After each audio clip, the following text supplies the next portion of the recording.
Boa noite a todos. Mais uma vez, bem-vindos ao nosso quarto dia do ciclo de palestras do evento de Setembro Amarelo da Sociedade de Medicina e Cirurgia de Campinas. Quero agradecer mais uma vez a presença de todos, tanto presencialmente quanto os que estão online. Hoje nós teremos uma palestra, aliás, duas palestras muito interessantes, de pessoas que trabalham com famílias e pessoas que sobreviveram ao suicídio.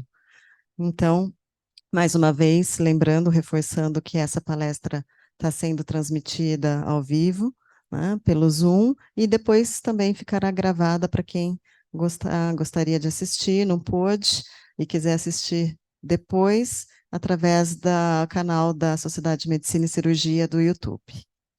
Bom, então, para a primeira palestra de hoje, eu gostaria de chamar dois psicólogos especialistas, né, em trabalho de pós-venção. Primeiro é o Denis Ribeiro da Silva, ele é psicólogo, formado pela Universidade Paulista, a Unip, é pós-graduando em psicoterapia, intervenção de crises e prevenção do suicídio, é psicoterapeuta, palestrante, escritor e coordenador do grupo Ponto e Vírgula, de acolhimento a sobreviventes enlutados pelo suicídio. Denis, por favor.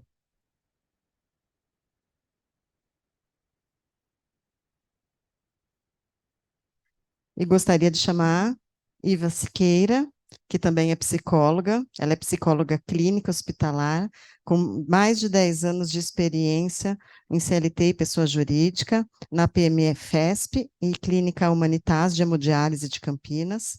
Trabalhou também no Hospital Renascença de Campinas, na medicina de preventiva como psicóloga hospitalar. É gestora em um residencial de idosos particular.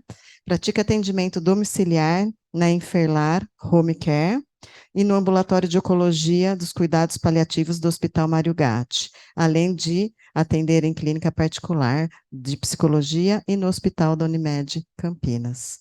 Iva, por favor.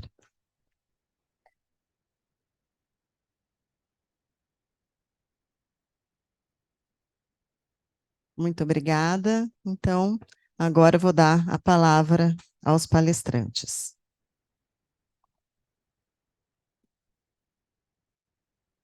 Boa noite a todos, sejam bem-vindos e bem-vindas. Quero agradecer à doutora Karina pelo convite, me sinto honrada. Há 4 anos atrás, a gente criou o grupo, né, de sobreviventes, era presencial, depois veio a pandemia e o grupo foi transformado via online. Quando a doutora Karina me convidou para estar aqui, eu pensei o que falar sobre o grupo, né? São propostas diferentes, sigilosas e de muito respeito. O luto por suicídio, a gente sabe que é um luto complicado, de muitos julgamentos, e falar de suicídio é um tabu. Mas a gente precisa, como profissionais da saúde, e mesmo que não for profissional da saúde, todos nós podemos cuidar de pessoas em sofrimento.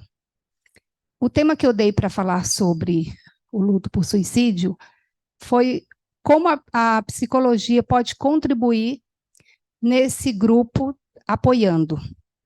Os grupos, eles funcionam, depois o Denis vai explicar o modelo, como funciona, e eu tenho aí poucos minutos, que o tempo passa rápido, né? Depois tem outras pessoas que também vão fazer parte da palestra, então a gente tem que ser um pouquinho rápido.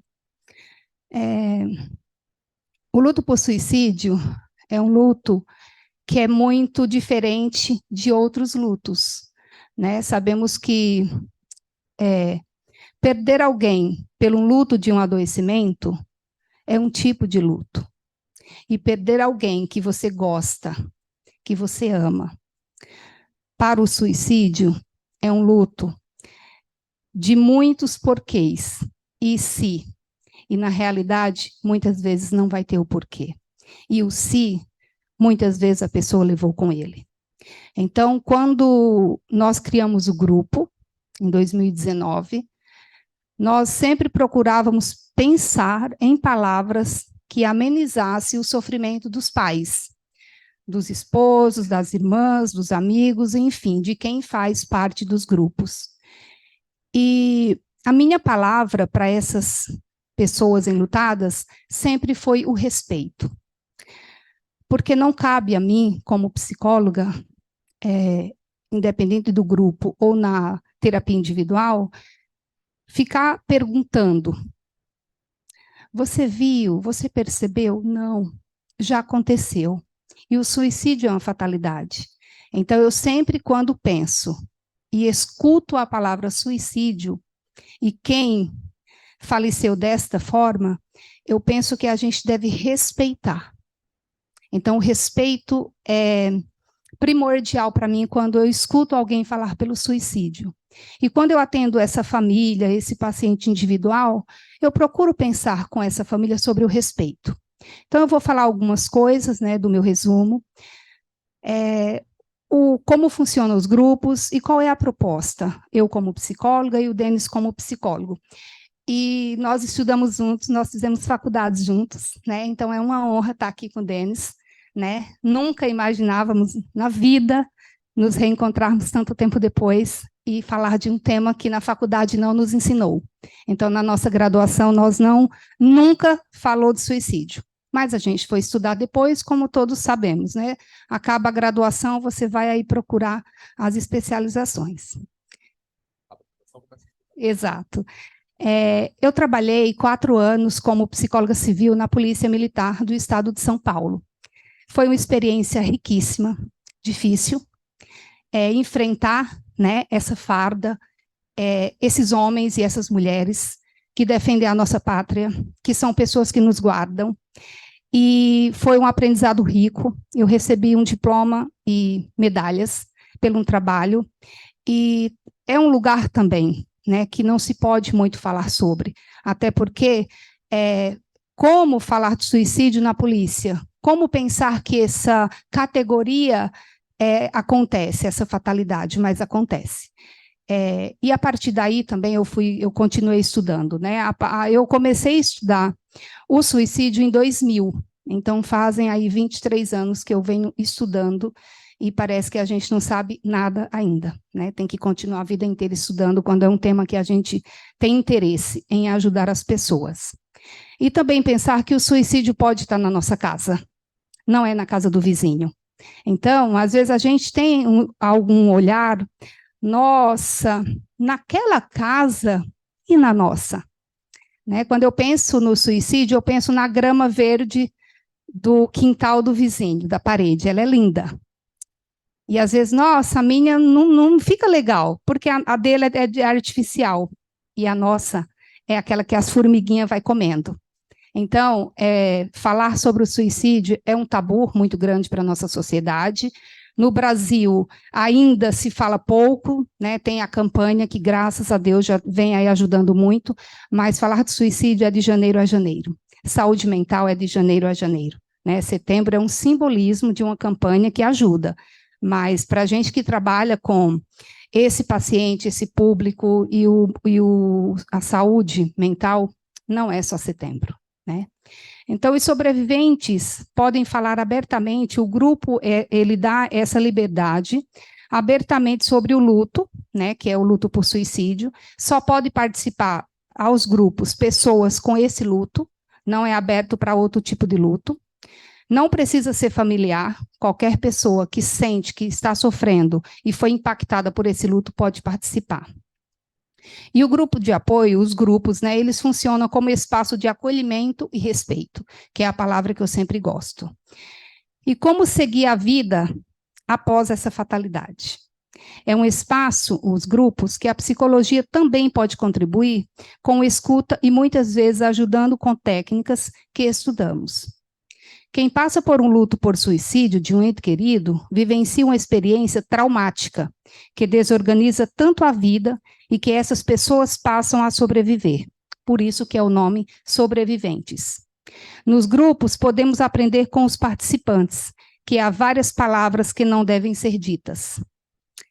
Exemplos. Deus quis assim. Você tem que aceitar. Vocês não perceberam nada? Ele ou ela estava com depressão? Quem morre por suicídio não vai para o céu. Você tem que superar. Tenha fé. No luto, sentimos tristeza, raiva, culpa, desesperança, responsabilidades e muita saudade. Sobrevivente, segundo o dicionário da língua portuguesa, é o que continua vivo após uma tragédia. O psicólogo que atende um enlutado, ele também é um sobrevivente, porque a gente passa a fazer parte dessa família, de saber muitas coisas. E os familiares, muitas vezes, nos delegam algumas situações que eles não têm coragem, porque a dor está muito grande. Nós, psicólogos, acolhemos as dores e as vivências trazidas por cada um com afeto e validamos os sentimentos de cada encontro dos grupos. Podemos ensiná-los várias maneiras de trabalhar suas emoções. Escrevendo, se permitir a falar sobre este ente querido, ligar para alguém que tenha um bom vínculo. Nos grupos, existe entre eles um grande apoio. Falamos que cada pessoa tem o seu tempo e lida como prefere e estar tudo bem. Conversando com os sobreviventes individualmente e quando percebemos a necessidade de apoio, orientamos a procurar ajuda especializada de um médico psiquiatra e a psicoterapia com psicólogos. Profissionais esses que têm técnicas e estudam sobre o assunto e não vai falar o que não podemos, né, eticamente. E sendo humanos também. Existem várias formas especiais de honrar a memória de seu ente querido. Fazer um álbum de fotos, fazer uma caixa de recordações, plantar uma árvore ou algo parecido. Nos grupos, podemos perceber que alguns sobreviventes buscam ajuda com a espiritualidade. Não há certo ou errado em não querer mais frequentar onde tinha sua religião, porque o luto é individual. Falamos também em que os estudos mostram que há um grande risco de um novo suicídio após um caso na família. Então, muitas vezes, após o término do grupo, ou quando entra gente novo no grupo, eles pedem para falar com a gente individual e a gente conversa. E a gente fala que existe um risco muito grande, então isso a gente também pode fazer fora do grupo. Algo que machuca os sobreviventes é que 90% deveriam ser evitados. Todas as palestras, a maior parte tem essa fala. E já imaginou quem está do outro lado, sendo enlutado, pensando, puxa, desses 10% eu não fiz nada. Então, quanta culpa quando alguém criou essa fala que 90% poderiam ser evitados. Não é verdade. Porque cada vez mais os grupos crescem, é uma coisa que a gente não gostaria, né? Os enlutados, eles têm receio de sair à rua, porque é uma dimensão social, por conta dos julgamentos. Muitas amizades acabam e alguns familiares se afastam. Então, olha o quanto o luto é doloroso. Pessoas que eram próximas, então o luto, ele afasta e ele une. E muitas coisas a gente não sabia disso se não fosse estudar. O luto tem sintomas físicos, por exemplo, dor, falta de ar, né, vários sintomas. E tem sintomas emocionais, como o choro, o desânimo e a tristeza intensa. Sobre os sinais, quem convive com essa dor, em várias situações, houve sinais e tiveram assistência médica e psicológica, e mesmo assim aconteceu o suicídio. E em outros casos, não deram sinais, e aconteceu o suicídio. Porque é uma pergunta com frequência, você não percebeu, não teve sinais? Vocês estavam em casa e ninguém notou? Sempre tem sinal. É muito fácil a gente falar que tem quando não é na nossa casa, quando a dor não é nossa, né? Então, são falas que a gente tem que evitar. Você não percebeu? O seu filho ficava muito no quarto, mas e o respeito? Se é um adolescente, a gente tem que respeitar as fases. A criança também. Como eles devem respeitar os pais no quarto, né? Devemos sempre reforçar que o suicídio é um fenômeno complexo e multifatorial. Está ligado com questões sociais, culturais, econômicas, psicológicas, psiquiátricas e institucionais. O suicídio, ele é um luto complicado por vários fatores. Para cada suicídio, são mais de 100 pessoas impactadas. O último estudo está aí 135 pessoas impactadas por esse sofrimento. É um luto solitário. Essa fala é da Terezinha, enlutada pela filha Marina, a qual tenho muito carinho, a qual que nos ajudou muito quando nós iniciamos no começo o grupo, e ela fala que esse luto é muito difícil, porque ele é solitário. Ele é diferente de outros lutos que todo mundo fala sobre outros lutos, mas esse não. Então você fica muito sozinho. O ser humano, ele fica invisível com o luto por suicídio. É como ele não existisse mais. Ninguém nota mais a pessoa que está vivendo esse luto. Por quê? Porque é só culpa, só julgamento. Como aquele casal não viu? Como aquela esposa não viu o marido em sofrimento? Aquele marido não notou que a mulher também estava em sofrimento? E a sogra? E o sogro? E o irmão que jogavam bola juntos? Então, e de novo, e se? E então? Não vai existir, porque a resposta foram com quem fez, né, cometeu e teve, infelizmente, esse resultado de ter um óbito por suicídio.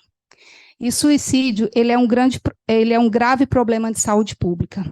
Então, a gente tem que saber disso, né? Cada vez mais, eu me sinto honrada em falar sobre isso e buscar mesmo estudos, fazer novas amizades com pessoas que gostam de falar sobre, para ajudar essas pessoas.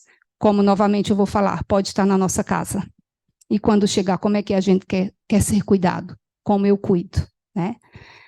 Setembro Amarelo é uma campanha. E eu sempre penso, por que só Setembro Amarelo que a gente fala tanto sobre esse tema? E também, para se falar, você tem que ter propriedade do assunto. Não dá para falar o que eu escutei falar ou o que eu pesquiso sem ter referência correta, né? Porque a gente está vendo aí que a internet está aí muito livre e muitas vezes machucam muito as pessoas que estão em sofrimento. E a proposta também, quando a psicologia contribui nos grupos de apoio, a gente muitas vezes indica livros, músicas, as comemorações, aniversário da pessoa que faleceu, o Natal, né? Teve um Natal que eles falavam para mim que nunca mais montaram a árvore de Natal. Olha que triste, porque aquelas cores acabou. Não tem mais cor árvore. E aí, no último encontro de dezembro, eu disse que eu ia fazer uma surpresa e que eram para todos fechar os olhos. E aí eu montei umas caixinhas e eu coloquei bolas azuis. Que a árvore de Natal também pode ser azul, como o céu. Que a árvore de Natal pode ter bolas amarelas, como o ouro. Então, isso são formas lúdicas que a gente também pode interagir com eles. E faz total sentido. Então, a gente tem que sempre pensar, quando eu estou falando com essa população, com essas pessoas, elas estão muito machucadas. E a gente tem que saber falar, acolher, chorar junto, abraçar. E muitas vezes eu falo, quando a gente não souber o que falar, apenas abrace. O abraço vale muitas palavras. E para finalizar minha fala, né, que a gente tem tempo, eu vou falar sobre A Morte Não é Nada, do Santo Agostinho. Sempre nos grupos, quando a gente começa ou finaliza, a gente pede para falar uma palavra, seja qual ela for. E muitas vezes eu li isso aqui para eles e foram formas de conforto, porque essa reflexão, ela é de forma geral, ela não está falando de fé, ela não está falando de isso ou isso, ela está falando do amor, né, e do amor de quem foi. Então, ele fala assim, a morte não é nada.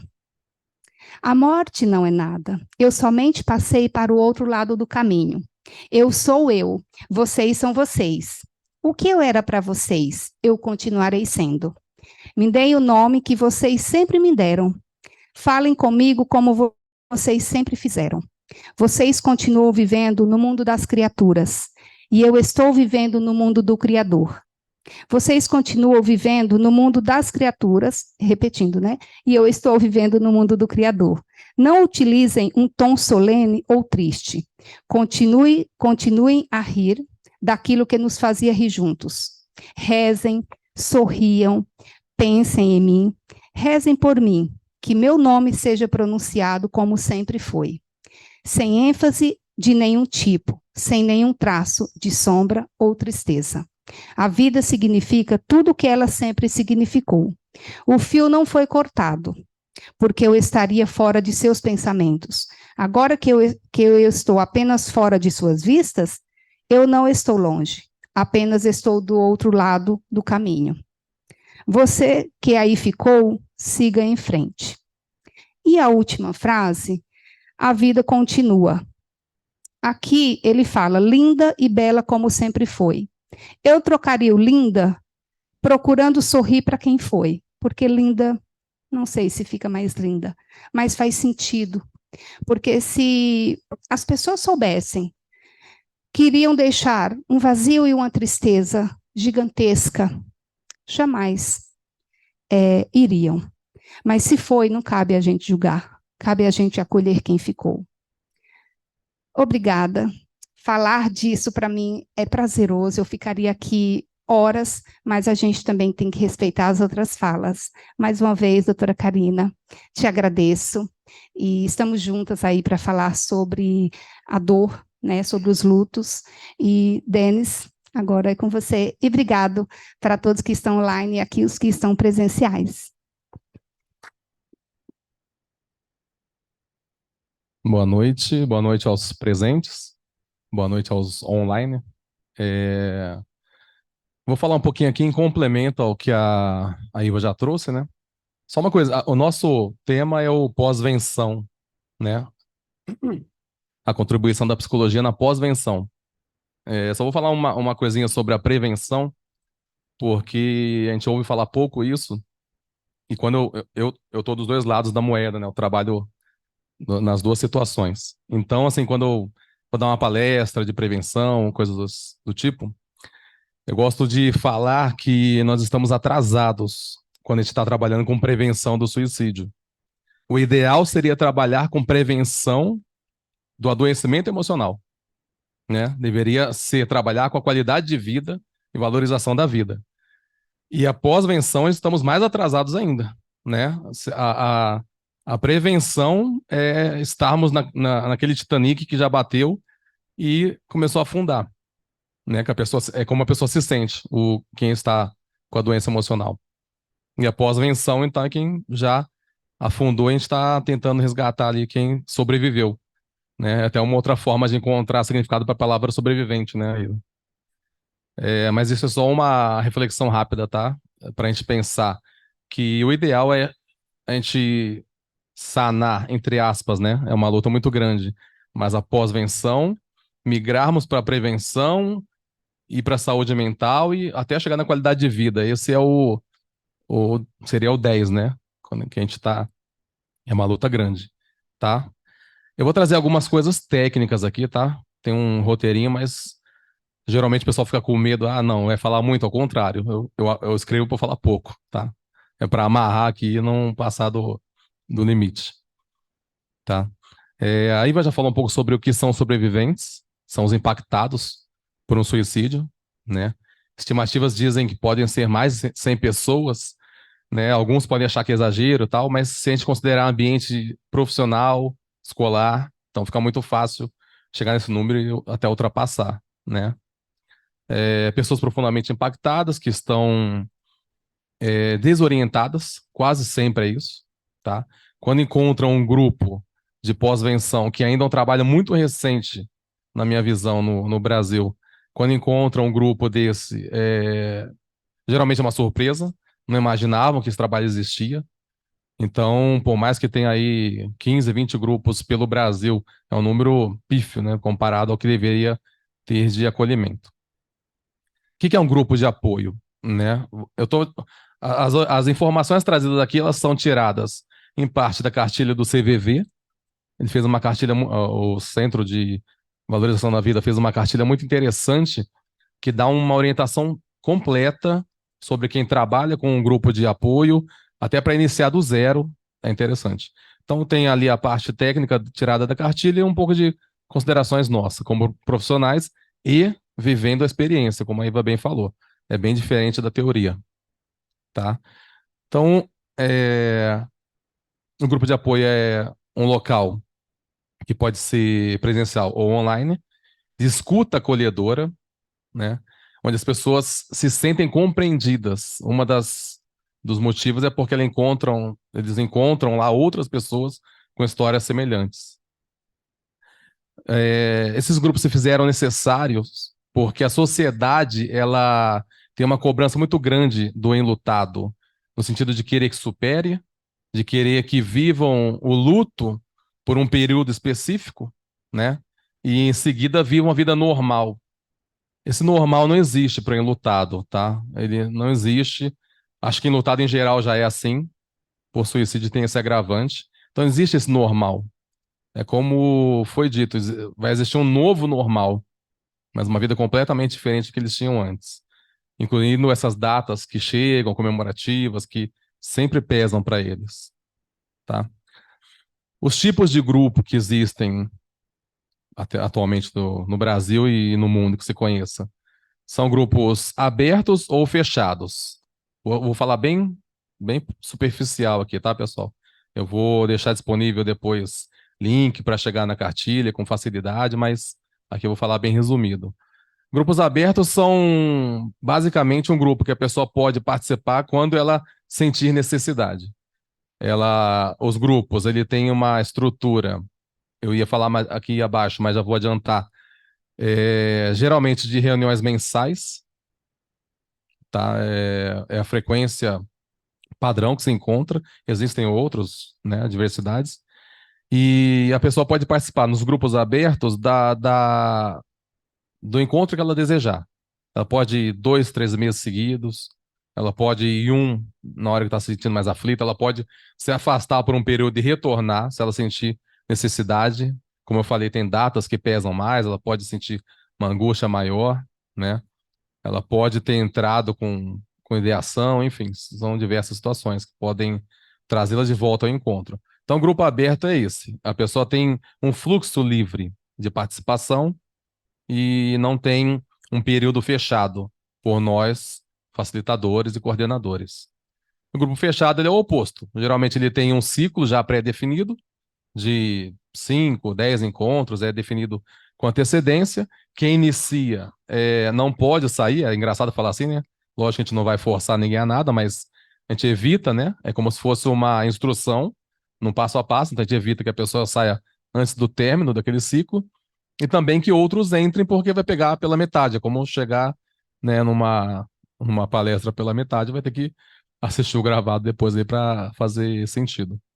Então são os tipos básicos de grupo. Tipos de facilitadores. Quem pode ser facilitador de um grupo de pós-venção? Na verdade, todos, entre aspas, né? Mas o que é comum? Os sobreviventes enlutados, alguém que perdeu alguém por suicídio, já trabalhou a sua questão, se sente apto àquilo, tá? Não é aconselhável alguém com perda recente, ou alguém com uma angústia que não está conseguindo trabalhar.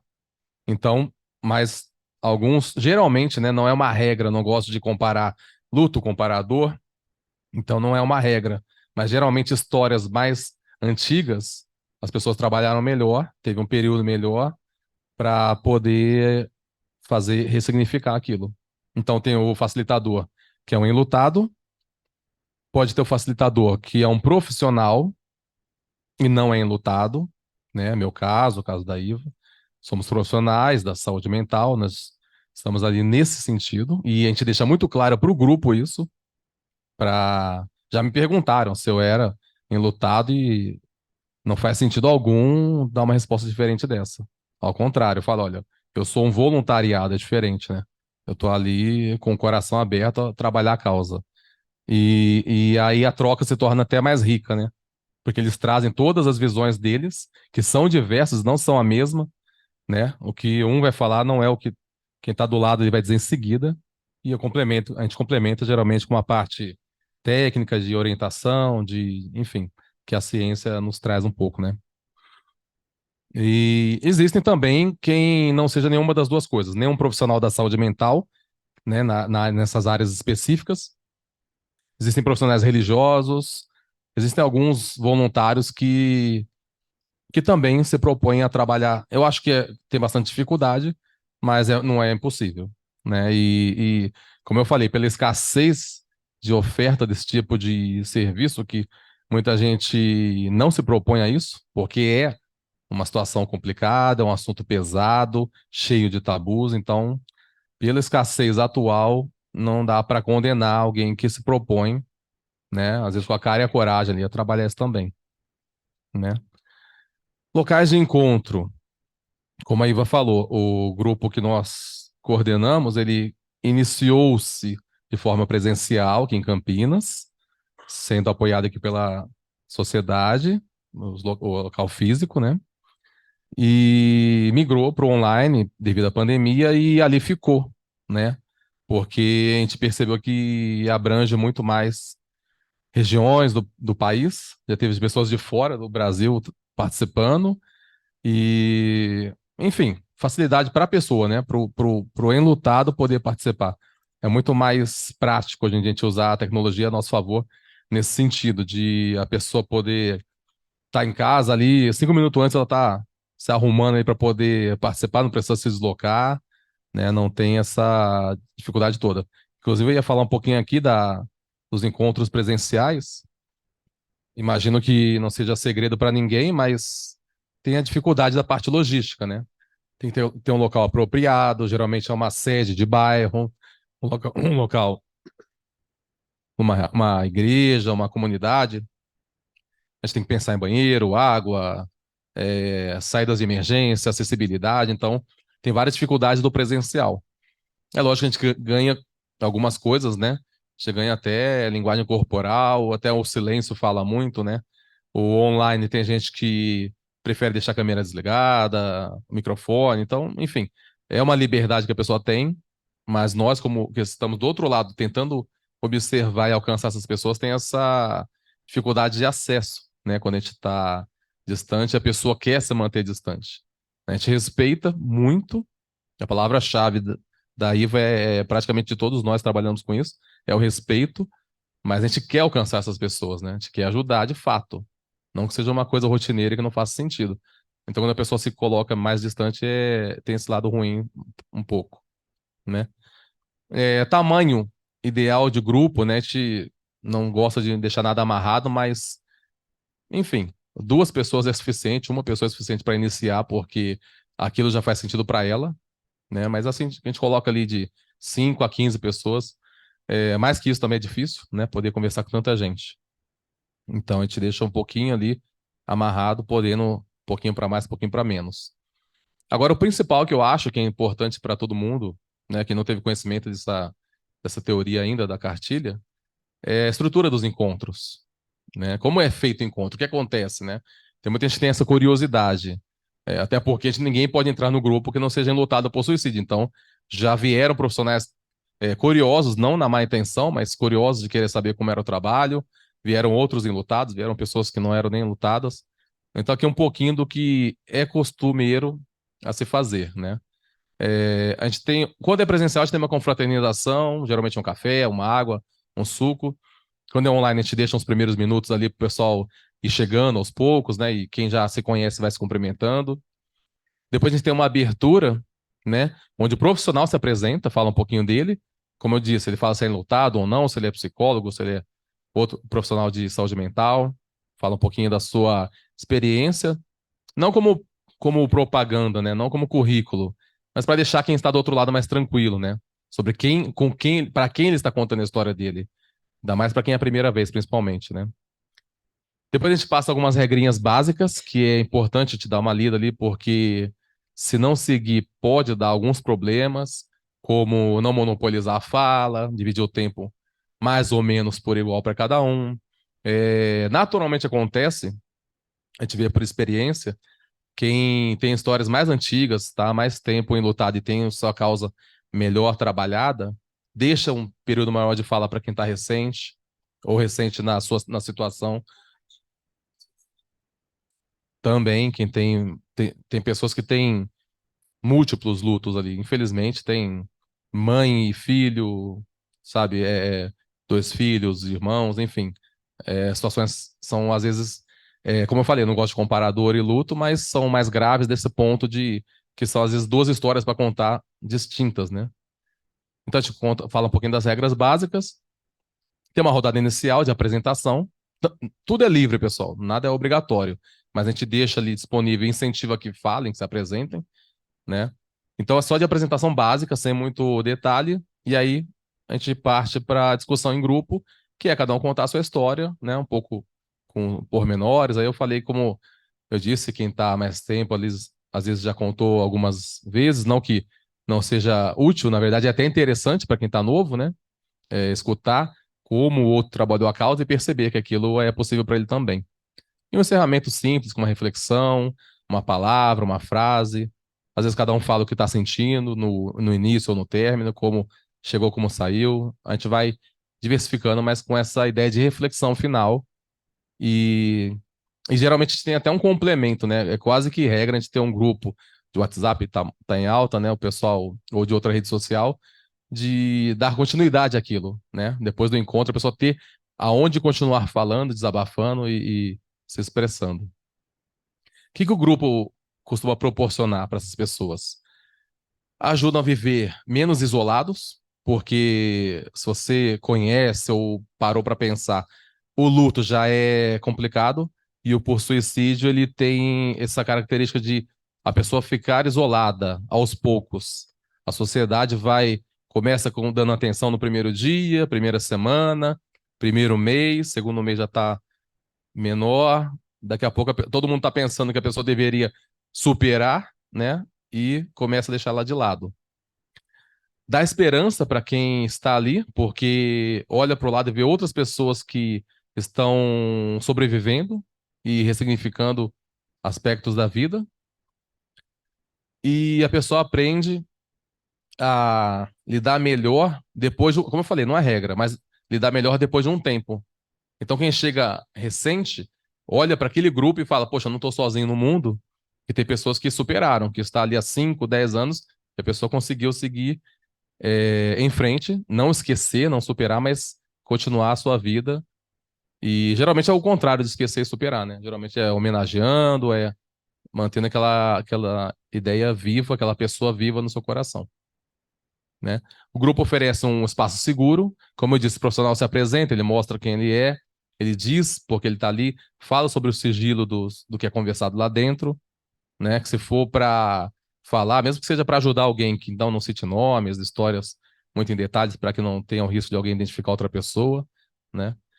E conecta esses sobreviventes que a gente fala. Então é aquela história, quem perde alguém por suicídio e não conhece ninguém na vizinhança, no bairro ou na família que tem a mesma situação, pensa que ele é o único no mundo assim, que ele é o único que está com aquele tipo de sofrimento. E quando ele vê o grupo, eu até sempre falo, né, que quando a gente inicia os nossos encontros, eu falo bem-vindo, mas é um bem-vindo com muito cuidado, né? É um bem-vindo não à situação, porque senão alguns podem estranhar, né? Poxa, bem-vindo se eu tô aqui por um motivo tão ruim, mas é o bem-vindo não à situação, é bem-vindo ao grupo. É aquela velha frase que eu falo quase rotineiramente. Que pena que você passou por essa situação, mas que bom que nos encontrou. Que bom que estamos juntos aqui e agora a gente vai, assim, apoiar um ao outro. Então, e conecta uma pessoa a outra. São aspectos técnicos que eu queria trazer, coisas simples, tá? Queria colocar a informação do grupo nosso aqui de Campinas, o grupo Ponto e Vírgula. Acho que a maioria que se debruça sobre o assunto do Setembro Amarelo sabe o significado, mas de maneira resumida, ponto e vírgula é aquela pausa, né? Esse símbolo, esse significado que eu adotei, não só eu, né? Muita gente, ele vem da prevenção, né? Da pessoa que, porque o suicídio geralmente ele é no momento de fugiu a palavra, mas a pessoa ela é impulsiva. Agora voltou. O ato é impulsivo, Então, às vezes, uma reflexão, uma pausa, ela pode evitar aquele suicídio. Se a pessoa parar para pensar um pouquinho, receber um ombro amigo, ela pode voltar atrás do seu pensamento. E a pós-venção também. É uma pausa para a gente poder se organizar, organizar os pensamentos, os sentimentos e se sentir acolhido. Então, o grupo aqui a sede, né, vamos chamar assim, é em Campinas, mas como ele é online, ele já abrange várias regiões do Brasil. Pessoas de fora já participaram, com dificuldade de fuso horário, mas também costumam participar. Então, o grupo chama Ponto e Vírgula. Vou deixar depois disponível meus contatos, contato da IVA, para quem precisa desse tipo de serviço ou pode indicar alguém que esteja precisando, tá? Esse ano, o Setembro Amarelo está nesse sentido, né, fazendo essa junção de prevenção com pós-venção. Essa é a última mensagem que eu quero deixar, já estou encerrando. Esse ano ele tem essa característica a mais, que inclusive foi a Abrases que tomou a iniciativa, que é a Associação Brasileira de Apoio aos Sobreviventes e Lutados por Suicídio, a Abrases. Ela está contribuindo com o Setembro Amarelo com o depoimento de enlutados. Então, assim, ao invés de ficarmos no e se, que eu acho que todo mundo já conhece, que quando a gente fala de suicídio, a gente fala e se tivesse feito isso, e tivesse feito aquilo, dado um abraço a mais, uma ligação, tivesse atendido a ligação dele, tivesse ido almoçar com ele, enfim, e se's diversos. E o enlutado, ele pode dizer muito sobre esse e se. Então, ele vai ajudar também a prevenção do suicídio. Tá bom, pessoal? Breves palavras, só para uma reflexão, e estamos à disposição. Obrigado.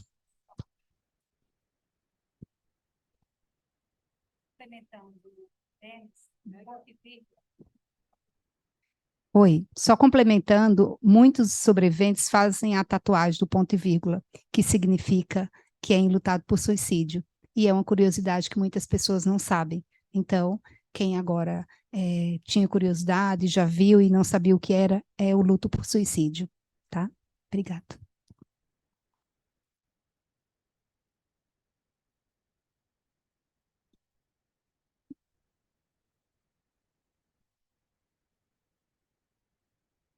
Denise e Iva, quero agradecer muitíssimo a contribuição de vocês. Foram falas assim muito importantes que nós vamos discutir mais ao final, né, da noite, até porque nós temos perguntas no chat, temos comentários, né? Então, até para não atrasar.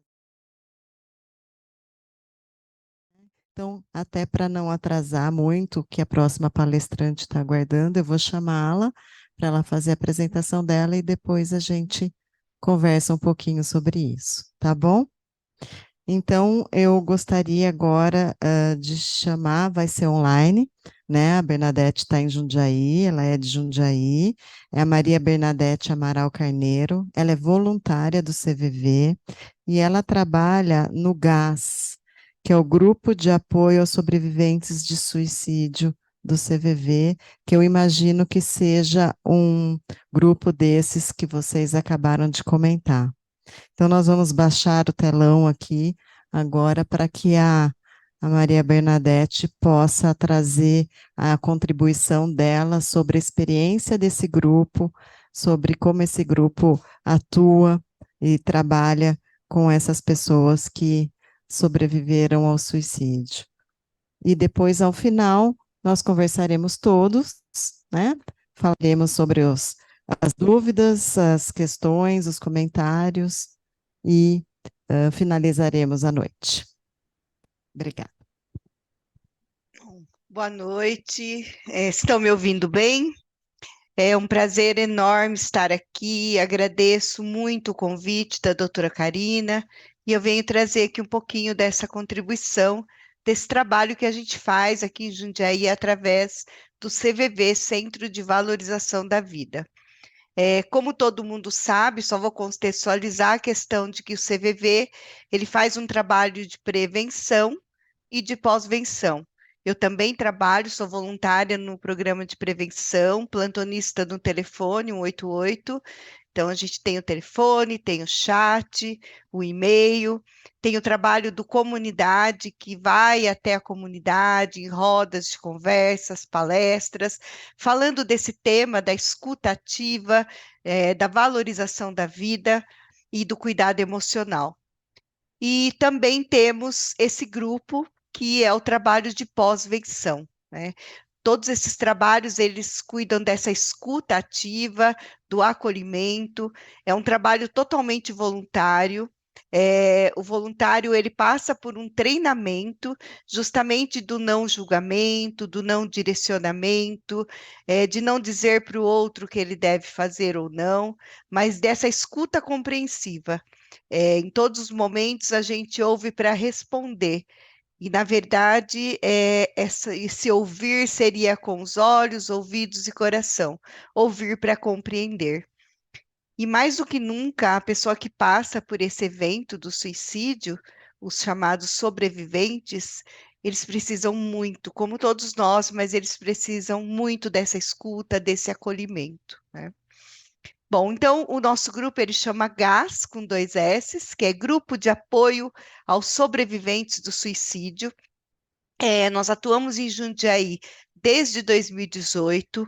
É um trabalho presencial. Com a pandemia, esse trabalho no Brasil inteiro ele ficou suspenso e a gente retomou isso há 2 meses atrás, né? Então a gente faz um plantão uma vez por mês, todas as segundas, quartas-feiras do mês. São voluntários treinados para esse trabalho. O voluntário ele passa por uma capacitação, foi justamente falado aí, a gente precisa falar disso, mas com muito cuidado, com muita responsabilidade.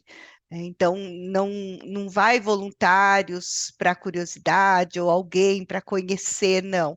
As pessoas que participam são os sobreviventes e os voluntários capacitados dentro desse programa, né? Então, quem seriam os sobreviventes? No nosso caso, a gente atende o chamado sobrevivente de si mesmo, que é aquela pessoa que ela teve uma tentativa e ela não efetivou. Então, isso também traz uma dor imensa, porque quando ela pensa em desistir da vida, a dor é tão intensa que ela quer acabar com essa dor. E quando ela pensa em acabar com essa dor e ela não efetiva, existe uma carga muito pesada também, né? E aí ela também fica impactada.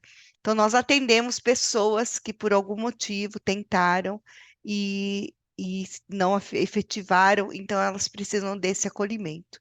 E os sobreviventes enlutados, que já foi citado aqui, que são as pessoas próximas, os familiares, as pessoas que estão impactadas ali por terem perdido alguém que desistiu da vida. Então, o impacto é muito grande, isso já foi citado também aqui.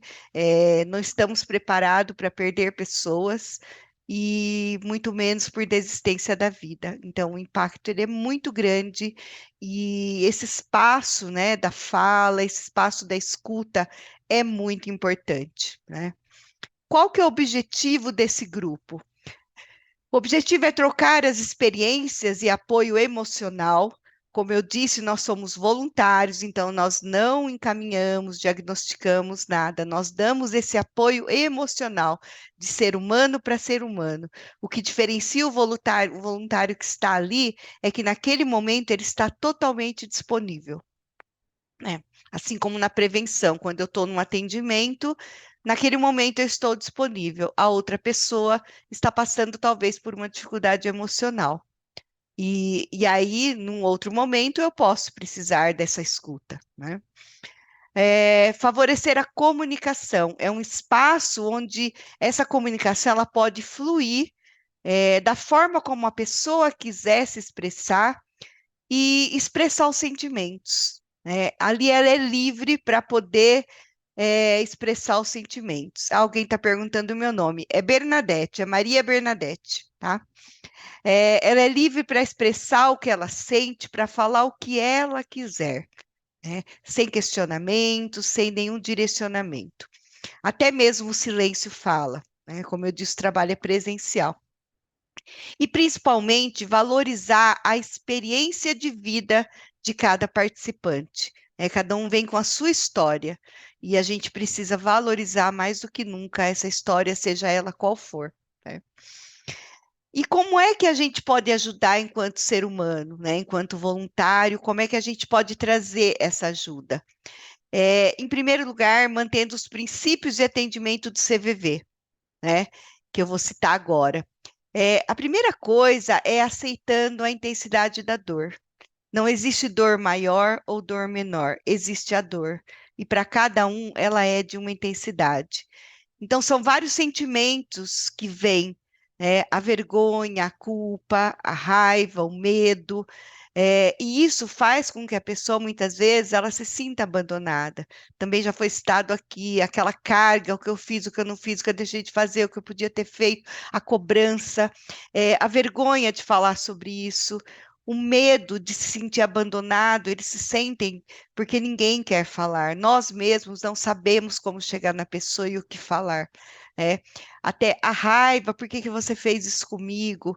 Então, são várias coisas que ficam em conflito dentro da pessoa, e os medos são muitos, né? Então, a gente aceita essa intensidade da dor, seja ela qual for, e acolhe, né? Porque essa dor ela pode estar muito intensa, e esse espaço da escuta e da fala pode aliviar, pode fazer com que a pessoa esvazie aquele copo de água dela que está transbordando, né? A questão da empatia é ouvir não para responder, mas para compreender, né? Compreender qual é a experiência, o que que o outro está trazendo, qual é o seu conteúdo, qual é a sua dor, quais são os seus sentimentos envolvidos ali. Por conta do medo de não serem compreendidos e justamente dessa carga de perguntas, de coisas, né, que foi falado aqui, os sobreviventes eles se sentem abandonados, né? E eles precisam de apoio emocional de pessoas que os compreendam. Eles só precisam de compreensão nesse momento, né? Escutar. É aquela coisa de fazer valer a presença, o olho no olho, de estar ali presente por inteiro, à disposição para ouvir e acolher. Permitir que as pessoas se expressem naturalmente, sem a gente ficar questionando, perguntando ou forçando alguém a falar, né? A relação de ajuda, que a gente chama no trabalho do CVV, ela acontece com essa disponibilidade de se tornar totalmente ativo na escuta. E não se preocupar com o que eu vou falar. Como eu disse, eu não preciso ouvir para responder, mas para compreender. O voluntário ele se concentra nas palavras que estão sendo ditas e partilhadas, em comunicar a sua compreensão daquilo que está sendo falado. Então, fazer com que chegue até a pessoa de que eu estou compreendendo aquilo, sem nenhum julgamento, sem crítica, sem nenhum direcionamento. Aquela coisa de a gente evita ficar fazendo explicações, já foi falado aqui, falta de Deus, palavras de otimismo, conforto, diagnósticos, autoajuda. Não, não é o momento. Compreender o que está sendo falado, acolher, incondicionalmente, né? E a gente precisa estar muito focado nesse momento, porque somos seres humanos. Então, a gente a todo momento volta para a gente para estar ali focado na pessoa, centrado naquela pessoa.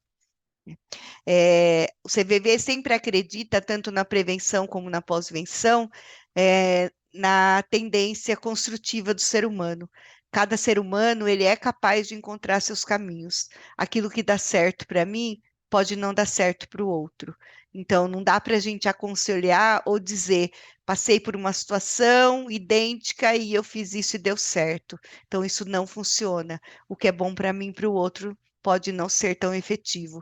Então, essa coisa de a gente querer responder, querer dar uma solução para o problema do outro, isso é muito complicado e muito perigoso. Então, a gente se atenta de que a pessoa tendo um espaço de compreensão e de fala, que ela, no tempo dela, ela vai encontrar os seus caminhos. E esse tempo, ele é diferente para cada pessoa. Porque que às vezes lidar com perdas leva uma vida até. São muitas coisas, é um processo. Qual é a minha história de vida? Como eu lido com as emoções e os sentimentos? Quem eu tenho de rede de apoio? Quem está do meu lado? Para quem eu posso pedir ajuda? Então, isso tudo é muito complexo, mas é possível a pessoa sentir que ela não está sozinha, né? A pessoa ela procura sentir uma busca pessoal do significado e compreensão. E é esse significado que importa para ela, né?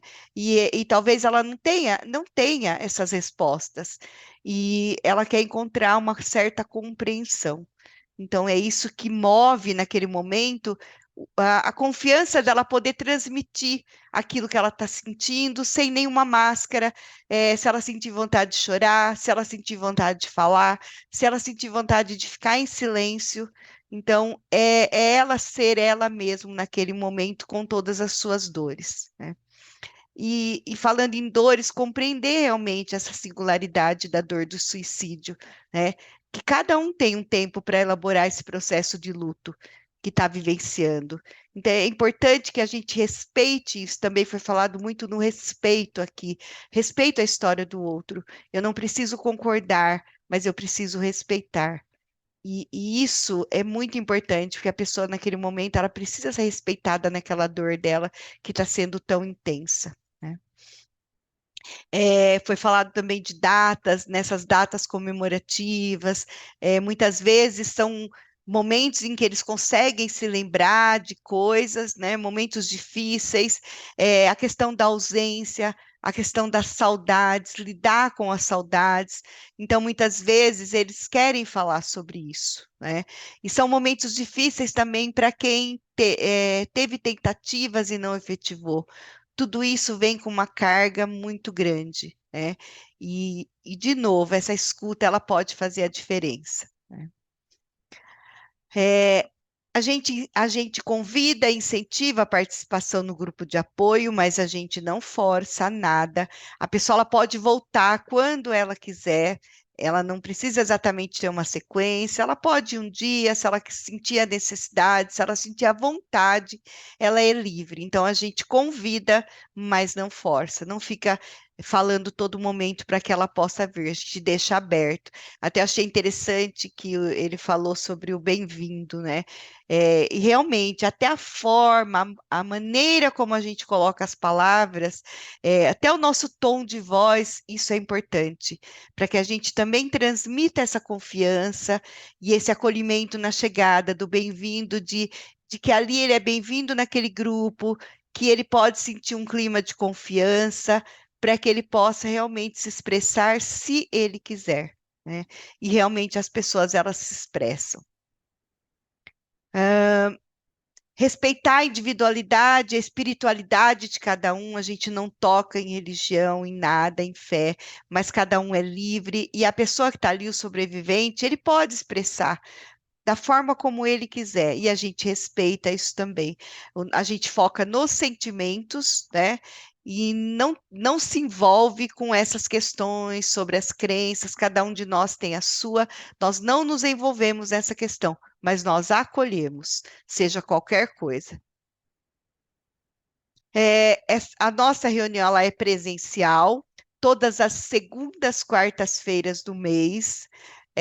Nós temos a nossa sede que fica em Jundiaí, na Rua Monteiro Lobato, é uma casa cedida pela prefeitura, onde lá só ficam esses voluntários que vão atender essas pessoas. É, São 2 facilitadores, geralmente, tá? Voluntários CVV, que facilitam esse direito de fala para todos. A gente cuida para que a fala também não seja monopolizada, para que cada um possa expressar a sua fala. Garante que o clima seja confiante para que realmente a pessoa não se sinta ameaçada. A questão do sigilo, né? E a gente respeita também o tempo de início e de término desse encontro que a gente chama. A participação é gratuita, livre, né? atentamos aos silêncios, nós temos os nossos combinados, do CVV a gente chama de combinados, para que esse grupo flua, para que a gente combine com os participantes aquilo que é legal para o grupo, para que realmente eles se sintam à vontade. A questão do silêncio, de estar atento, falar de si próprio, ouvir e respeitar o que o outro está trazendo, os depoimentos, não saímos comentando, então a gente toma esse cuidado também, porque muitas vezes a pessoa está colocando algo que realmente ela não quer que isso seja diluído em outros lugares, né?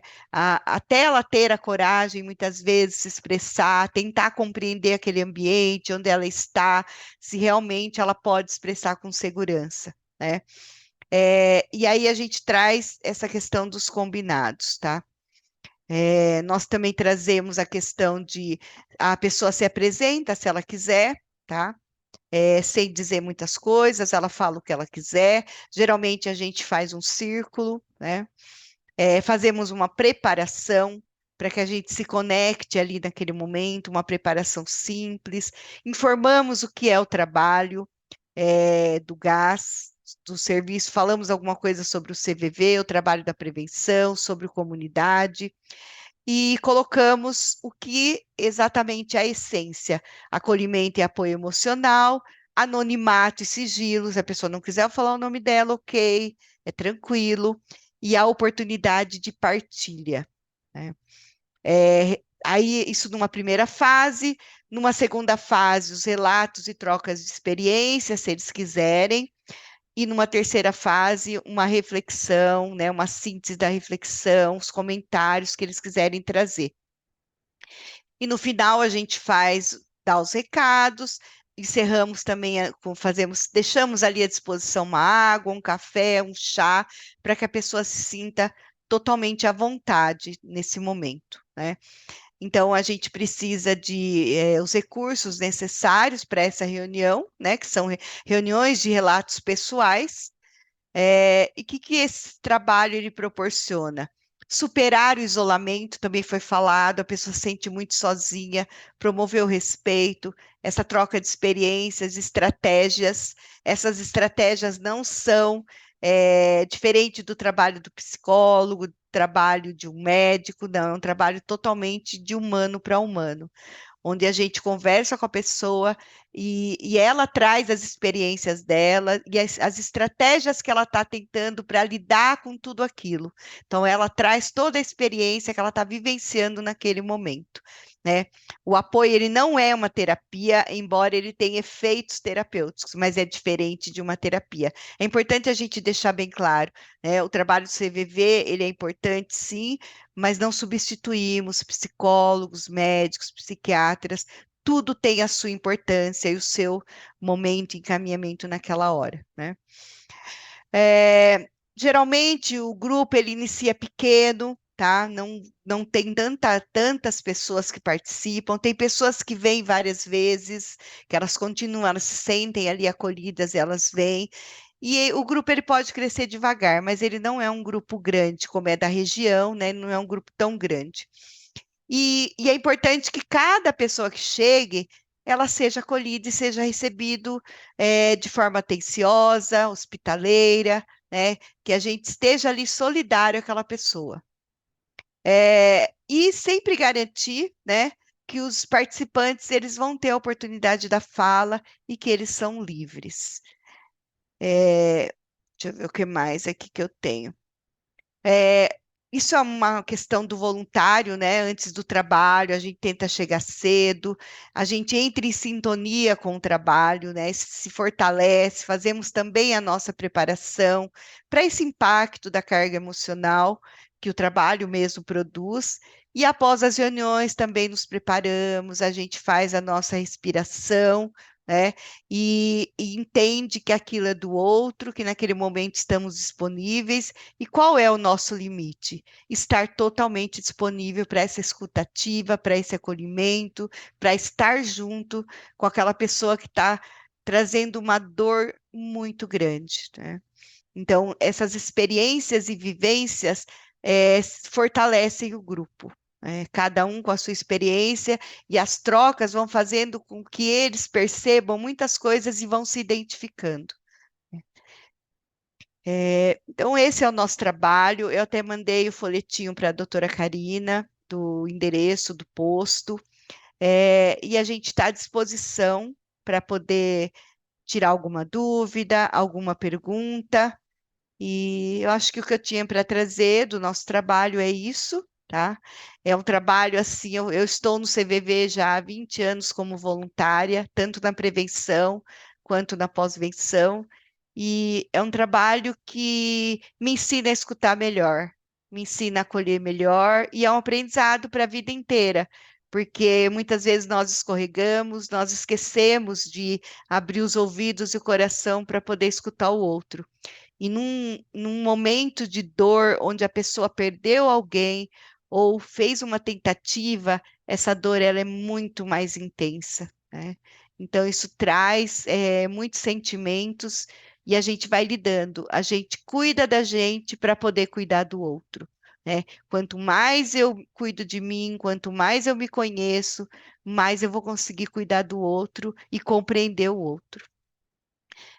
E é isso, gente. Não sei se alguém tem alguma questão aí para poder falar. Queria agradecer aqui, estou à disposição.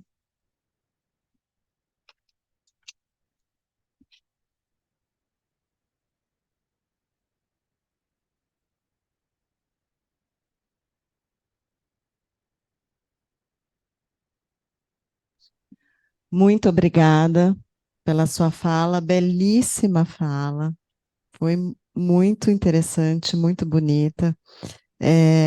Eu quero primeiro, para a gente, vou pedir para você ficar aqui, para a gente Ok. poder conversar um pouquinho. Tem algumas questões, né, que as pessoas que estão assistindo online mandaram. Vou chamar à mesa aqui a Iva e o Denis para conversarmos juntos, né? Eu vou me virar um pouquinho aqui, até para a gente poder não ficar Até de queria costas para agradecer o você aqui. Denis pela fala dele também sobre o CVV, muito legal. Então, só para abrir um pouquinho, ó, esse momento de discussão, eu gostaria de falar, nossa, tantas coisas que vocês falaram que são tão importantes, né? Começando primeiro pelo que o Denis falou, o Brasil, infelizmente, ainda está atrasado, né? Tanto nós vimos nas palestras que tivemos ao longo dessa semana que os índices de suicídio no Brasil, infelizmente, ainda estão aumentando, diferente da maioria dos outros países, né? E realmente, tanto na prevenção e mais ainda na pós-venção, né? Então, isso que vocês falaram aqui é uma coisa tão pouco difundida, né? Tão pouco conhecida, tão pouco exercida, né? Que eu acho que falta muito ainda se ter a noção da dimensão, da importância do trabalho de vocês, né? A Iva comentou sobre a questão, né, das pessoas que participam dos sentimentos da culpa. Eu tenho, claro, eu como psiquiatra, com certeza já tive pacientes que se suicidaram, né? Já atendi familiares que tiveram suicídios na família, e nós, essa questão da culpa que você comentou, Iva, é algo que realmente a gente vê de uma maneira muito presente e muito intensa, né? Essa questão do se, como você falou, né? Se tivesse acontecido, se eu tivesse observado melhor, se eu tivesse estado presente, né? Acolhido mais. Então, imagino eu que para a pessoa, para o enlutado, essa sensação de poder ter feito algo a mais que não foi feito deve ser uma angústia que deve se carregar aí para o resto da vida, né? Todos vocês três comentaram da dor dos enlutados, né? Então, eu imagino o quanto realmente essa dor é grande e quanto essas pessoas precisam, né? De ajuda, de apoio, né? E ter um local para poder falar sobre isso, que é o que vocês fazem, né? Vocês dois, como especialistas aí, já têm a experiência na área, né? E assim, o que a Bernadette falou. Aliás, parabéns, Bernadette, 20 anos de trabalho no CVV, que coisa linda, viu? Você, olha, tem o meu respeito, eu tenho muita admiração por vocês que trabalham nesse voluntariado. E você falou algo que realmente foi muito bonito, que vocês falaram, nós não somos terapeutas, né? Nós não substituímos os psicólogos, os psiquiatras, mas nós somos terapêuticos, e é verdade. O trabalho que vocês fazem, a ajuda que vocês oferecem de forma voluntária e permitindo que essas pessoas, né, tenham acesso, né, possam ter um local em que possam dividir a angústia, dividir a dor, ser compreendido. Esse termo que você usou me tocou muito, porque o que nós percebemos, eu sou uma psiquiatra que trabalha em hospital também, eu trabalho em pronto-socorro psiquiátrico, então eu tenho muito contato com tentativas de suicídio, e nós sabemos que aquelas pessoas que tentam suicídio, né, e que felizmente não conseguem, elas sofrem muito preconceito. Preconceito de família, preconceito de amigos, preconceito dos próprios profissionais da saúde que os atendem, muitas vezes, nos prontos atendimentos.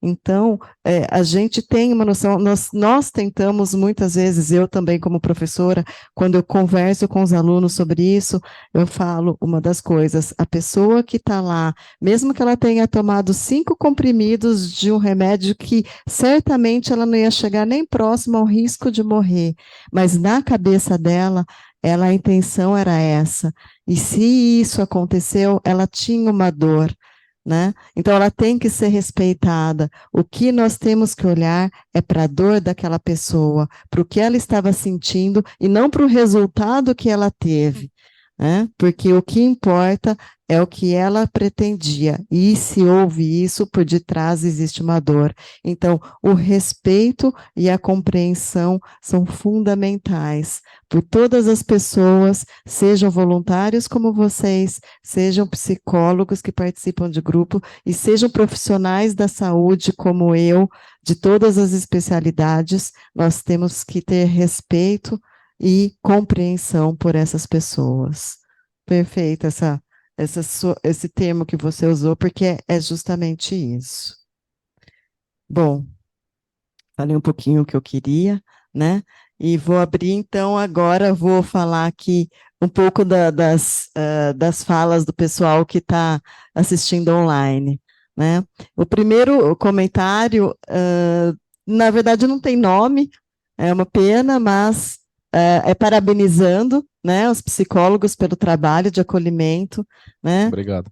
E falando que ter profissionais que ainda se preocupam com o bem-estar dos enlutados é muito gratificante, sem dúvida, com certeza, é muito gratificante, ainda bem que tem vocês, né, que trabalham com isso.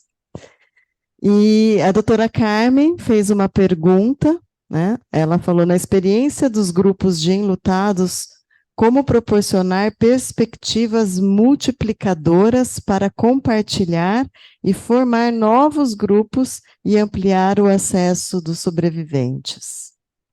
Quer que eu fale? Eu vou falar aqui pelo CVV, né? Até é injusto, porque a Bernadette está ali. Mas eles próprios, né? O próprio Centro de Valorização da Vida criou a cartilha. Ela é um manual, assim, sem precisar acrescentar mais nada.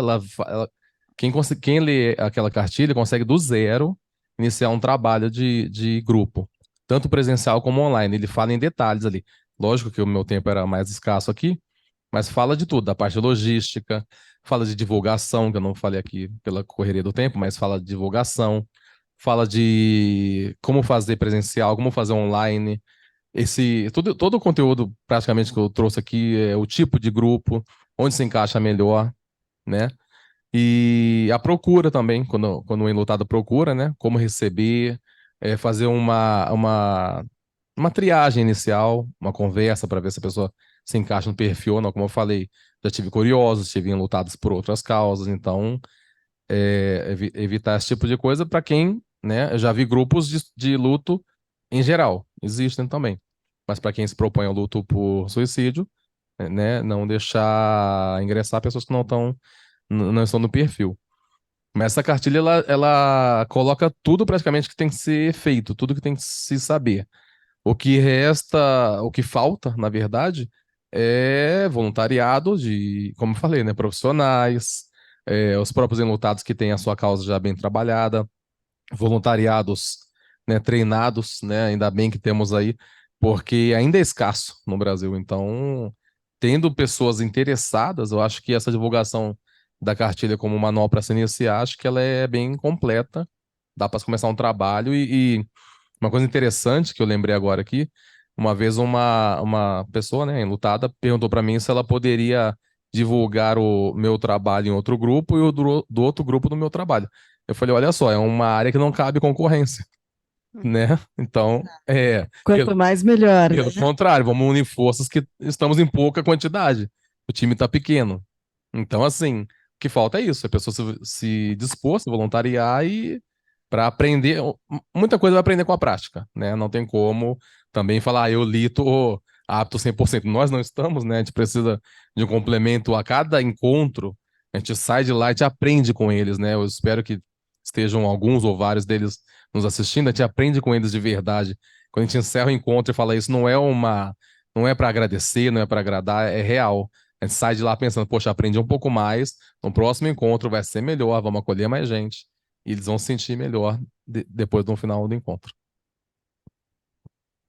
E com relação também a como iniciar um novo grupo, quando nós começamos, a gente teve muito apoio da Terezinha, que ela foi uma das primeiras pessoas, né, enlutadas que criou o grupo, e ela nos apoiou muito, ela nos incentivou, ela forneceu materiais, algumas coisas que podem acontecer graves no grupo, e a gente tem que ter todo um cuidado, porque uma pessoa enlutada pode passar mal na hora do grupo. E aí, o que que você faz? Cadê o telefone de outra pessoa que é do familiar? Então, são várias situações que a gente não expõe, mas que para compor um grupo você tem que ter algumas regras, como o Denis citou, isso é uma delas. E, acima de qualquer coisa, quando você assume um compromisso de você estar no grupo, responsabilidade. Ah, é toda segunda, a primeira e segunda do mês. Ah, hoje eu estou com dor de cabeça, não vai ter grupo. Oi? Espera ainda. Você assumiu responsabilidade, a pessoa estar com dor, a pessoa não vê a hora de chegar esse dia. Então, assim, eu acho que você tem que ter responsabilidade, cuidado.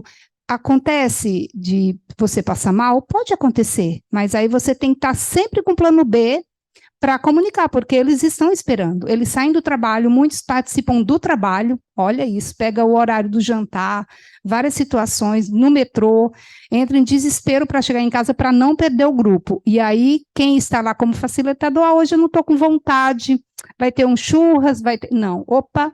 Então, assim, é responsabilidade, são mensais e que você sabe já a data, porque a gente sempre fez um calendário, então o ano inteiro a gente já disponibiliza as datas.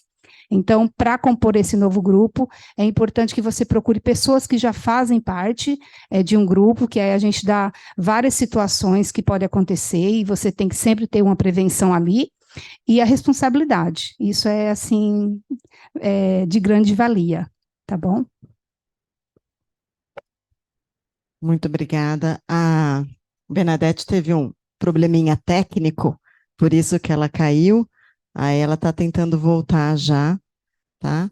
Mas ótimo. Eu acho que vocês falaram muito bem, né? E principalmente essa questão da responsabilidade. Isso não é brincadeira, gente, né? É um voluntariado que não se pode fazer quando der, quando quiser, não. Você assumiu uma responsabilidade, né? Você está lidando com sentimentos de pessoas e sentimentos importantes, né? Então, por isso que eu falei para a Bernadette, eu admiro muito, tiro o chapéu, né? 20 anos não é fácil, é muita dedicação, é muito amor ao próximo, né? É de realmente elogiar. Eu vou pular a pergunta da Kátia, que eu vou ver se a Bernadette consegue voltar primeiro para ela poder responder. Eu vou falar O outro também é direcionado à doutora Carmen, também é direcionado à Bernadette. Deixa eu ver se tem mais. Lá, tem uma pergunta para a Iva. Só que eu acho que a pessoa, o João, não escreveu a pergunta, né? Não sei se está mais para baixo. Ele não terminou de escrever. Tá. E a da Kátia, parabéns aos profissionais. Gostaria de fazer uma pergunta para a Iva. Quais as dificuldades para trabalhar o luto infantil? Obrigada, pergunta interessante. E aí? Boa noite, Kátia. Obrigada pela participação e uma pergunta pertinente. Nós não falamos em nenhum momento sobre o luto infantil nesse caso. Eu não conheço no Brasil nenhum grupo que faz esse trabalho de apoio com criança. O que nós indicamos quando os pais nos procuram, que geralmente o irmãozinho está enlutado, não sabe como reagir, isso é uma pergunta frequente. O grupo tem esse acesso para nos perguntar no privado, para não expor algumas situações. Eu indico procurar terapia.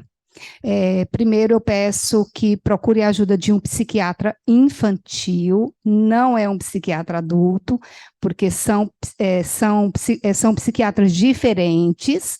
Então, se é criança ou adolescente, eu explico, né, para os pais que tem psiquiatra infantil e adulto, e que, neste caso, o que é mais importante é uma terapia individual. E, de preferência, que esse psicólogo tenha conhecimento em luto.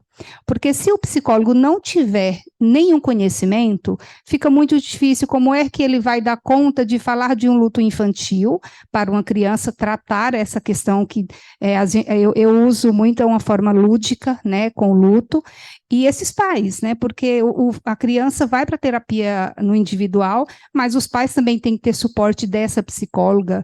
Eu fiz muito isso, eu fazia até a visita domiciliar, para ver como é que está a casa, né? Às vezes tem uma vozinha que mora e o neto é muito apegado. Então, os trabalhos que eu indico são terapias individuais, Kátia. Eu não conheço no Brasil, e as pessoas com quem eu tenho contato, que também fazem parte de grupos, nunca falamos a respeito, tá bom? Obrigada.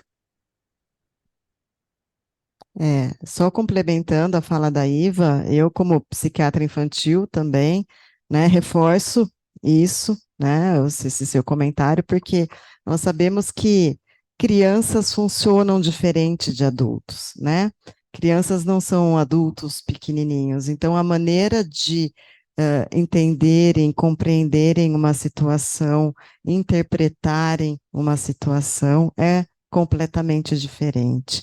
E aí a melhor coisa para essa situação é realmente o profissional capacitado para isso, que consiga trabalhar, acessar diretamente também, que é diferente de um adulto. A criança ela não vai falar, até porque ela não entende, ela não sabe expressar, tem que ser trabalhado de forma lúdica, né, e outras formas, para que alivie o sofrimento, né? Então é exatamente isso, uma terapia, né, é a melhor coisa nessa situação, né? A Bernadette voltou, que bom, Bernadette, tá conseguindo. Deixa eu ver se a gente. O Eu áudio. entrei pelo celular porque acabou a energia, eu tô tentando entrar pelo computador, voltou agora. Não, tá Desculpa. ótimo, que bom, tá ótimo, que bom que você voltou. Porque tem duas perguntas direcionadas a você, né? Ah, Uma da Kátia também, acredito que seja a mesma pessoa, né? Ela perguntou se o CVV faz ações presenciais em escolas, ONGs e empresas. fazemos sim, eu sou do serviço comunidade também. Aliás, esse mês a gente está trabalhando muito. Nós vamos aonde nos chamam, né? Então, vários lugares, escolas, ONG. Hoje a gente foi lá no Hospital de Custódia de Franco da Rocha, né? Fazer um trabalho com as detentas. Então, a gente faz rodas de conversa, seminários, palestras, e em todos os lugares que nos chamam que a gente consegue ir, né? Então, fazemos sim. Eu quero aproveitar essa pergunta, que eu também não sabia disso, que legal, que interessante, e assim, esses trabalhos que vocês fazem em locais, né, escola. Minha dúvida particularmente em escolas, vocês trabalham no sentido de trazer informação para os alunos ou é mais direcionado para os profissionais? Como é? Qual é a solicitação nesses ambientes para vocês? Ok. A gente tem uma orientação para trabalhar com alunos do ensino médio para cima, né? É fundamental, a gente fala com professores. Esse ano, como a demanda é muito grande, o ano passado nós visitamos muitas escolas com alunos. Esse ano, por conta de falta de voluntários, que já foi falado aqui, a demanda é muito grande, então a gente faz roda de conversa, palestra com os professores nessa questão da escuta, e para que eles sejam multiplicadores e possam conversar com os alunos. Mas a gente fala com alunos também a partir do ensino médio. Legal, perfeito. E outra pergunta direcionada a você, Bernadette, da doutora Carmen, né? Ela pergunta se existe um programa de orientação e segmento emocional para os voluntários, né? Os órgãos públicos de saúde estão engajados nessa retaguarda aos voluntários, né? Ou com uma assistência ao risco, né? E se existem também aí o investimento público nessa questão de multiplicação dessa, né, proposta de vocês em centros de saúde, por exemplo. Bom, o trabalho ele é totalmente voluntário. Cada posto ele se mantém através dos voluntários e de alguns eventos. A questão do cuidado, o CVV ele proporciona um aprendizado assim gigantesco, mas nós não temos tipo auxílio da saúde na questão do cuidado do voluntário. Nós temos treinamentos específicos do cuidado emocional, é quem cuida de quem cuida. Então, nós voluntários nós nos comprometemos ao plantão, a uma reunião mensal, a uma rede de apoio, tem coordenadores de grupo, coordenadores de posto, onde a gente se cuida. Entender que o meu trabalho ali é estar disponível e até onde vai o meu limite. Então, a gente faz as nossas dinâmicas, as nossas preparações, toda a nossa capacitação e treinamento, no sentido de que se eu precisar ligar para o CVV para desabafar, eu vou ligar. Se eu precisar conversar com um voluntário, eu vou conversar. Se eu precisar conversar com uma coordenação, eu vou cuidar de mim também, aquela questão, preciso cuidar de mim, né? E se eu precisar buscar algum órgão de saúde, aí é aquela questão, a decisão é da pessoa, a gente respeita a decisão, mas o CVV, ele proporciona essa capacitação, sim, esse cuidado emocional. Os cursos que a gente faz de apoio emocional são treinamentos para a vida, então, todo embasamento é o cuidado emocional. Então, a gente se cuida. Mesmo num plantão de 4 horas, quando eu estou atendendo na prevenção, a gente tem as nossas pausas, porque o telefone ele não para de tocar.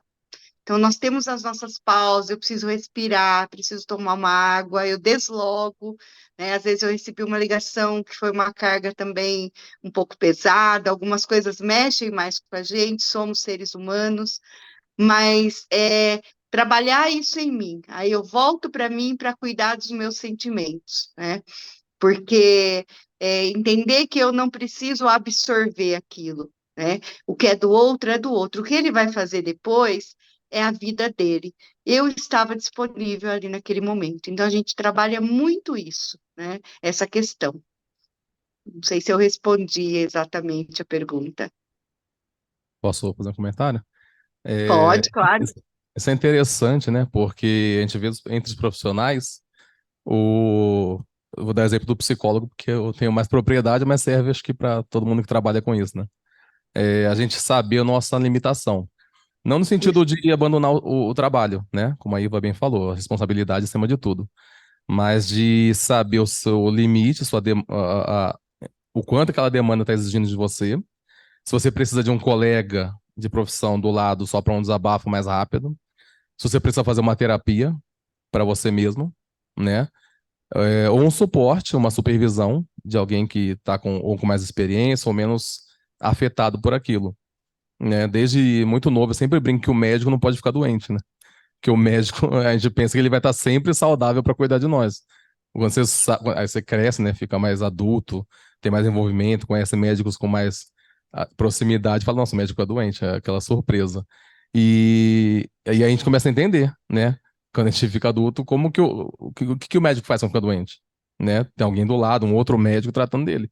E a gente transfere toda essa história esse contexto pro lado emocional também, né?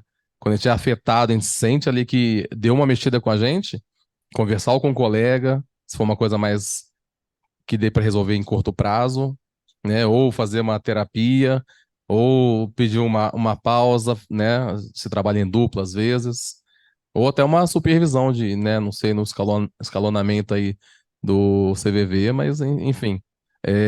Não deixar aquilo afetar definitivamente, né? Não ir levando o quanto acha que dá, e chega uma hora que afeta definitivamente e você se perde de vez naquele trabalho.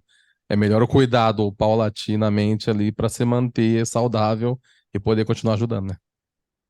Exato, acho Perfeito. que é esse o caminho mesmo, porque sempre a gente fala muito da importância do cuidado emocional e o quanto eu preciso cuidar de mim para estar bem, para cuidar do outro, né? Então, isso é imprescindível em todo. E buscar todos os recursos e estratégias, né? O conversar, o falar, o buscar um profissional, se for o caso, o que eu posso fazer por mim hoje, o que eu consigo fazer, e buscar todos os recursos e abrir um leque de possibilidades para que eu possa me cuidar. Até a cartilha tem um pequeno parágrafo ali falando da síndrome de burnout para o profissional, né? Que é, o esgotamento profissional, né? Então, a gente corre esse risco, tem que estar ciente disso e procurar evitar com antecedência, né? É isso mesmo. Até complementando a fala de vocês dois, eu, né, como psiquiatra, né, que estamos em contato direto com isso, né, até a brincadeira, você falou, médico não pode adoecer. Aí eu ouço, mas você é psiquiatra, você não pode sofrer, você não pode ficar mal. Fala, pera, eu sou gente, antes de tudo, eu tenho o direito de sofrer, eu tenho o direito de sentir, né? E sim, a gente tem que saber se cuidar, né? Porque nós estamos, né, particularmente vocês do CVV, vocês psicólogos, que a gente está em contato com algo tão pesado, tão triste, né? Então, assim, a gente tem que saber separar, né? Como a Bernadette falou, a gente tem que saber deixar isso daqui de lado. Eu fiz a minha parte, né? Eu não posso deixar que isso impacte, até porque nós temos muitas pessoas para ajudar e nós estamos fazendo a nossa parte, né? É um pouquinho, mas já é alguma coisa. Talvez a única coisa que possam cobrar um pouco mais de nós profissionais é que a gente perceba a tempo isso. Talvez a gente tenha um pouquinho mais de feeling para isso, mas não de não ficar mal, né? Mas de perceber a Exatamente. tempo para evitar o esgotamento total. Exatamente. E saber, foi o que vocês falaram, fazer uma pausa, procurar ajuda se precisar, né, de colega, né, até como você está explicando com relação ao CVV, que parece que existe realmente todo um aparato muito bem organizado, né, tanto como voluntariado se preparar, né, como a acessar as pessoas, o que cuidar, que legal. Eu não tinha essa noção de quão organizado é, né, todo esse processo que o CVV engloba, né? Muito legal, muito legal. Uma Bom, coisa no trabalho voluntário que a gente coloca muito também é essa questão de que a gente não tem o controle sobre a vida do outro, né? E que eu não posso resolver o problema do outro. Cabe a ele encontrar os seus caminhos, né? Ele é capaz de encontrar seus caminhos. Então, não cabe a mim, o meu limite é estar disponível nessa escuta, nesse acolhimento, é estar ali presente, né? O que ele vai fazer da vida dele, a gente entende que naquele momento que ele tem esse espaço de escuta, ele consegue organizar as ideias, entender o que ele está sentindo, e aí no tempo dele ele vai buscar aquilo que for melhor para ele. Então a gente trabalha muito isso e volta a todo momento para nós nesse sentido de que eu não tenho que dar a resposta exata para a pessoa. Muitas vezes eu não tenho nem para mim, né? Então é a questão da disponibilidade mesmo e do filtro, filtrar até onde vai o meu limite e o que é meu e o que é do outro. exatamente. Perfeito, Bernadette. É, mais uma pergunta, acho que a mesma pessoa que, né, falou antes, não tem o nome, mas é direcionada à Iva. Como você se prepara para conduzir um grupo de enlutados? Bom, para mim conseguir escutar e também quando é possível chorar junto? Primeiro eu tenho que fazer terapia. Então eu tenho que procurar um psicólogo, da abordagem que é a mesma que a minha, que isso também faz total sentido para a gente que é psicólogo. Se eu não fizer terapia, eu não consigo, eu não dou conta. Porque é uma caixa de surpresa quando abre a dor do luto por suicídio. Não vem só um luto, vem vários lutos.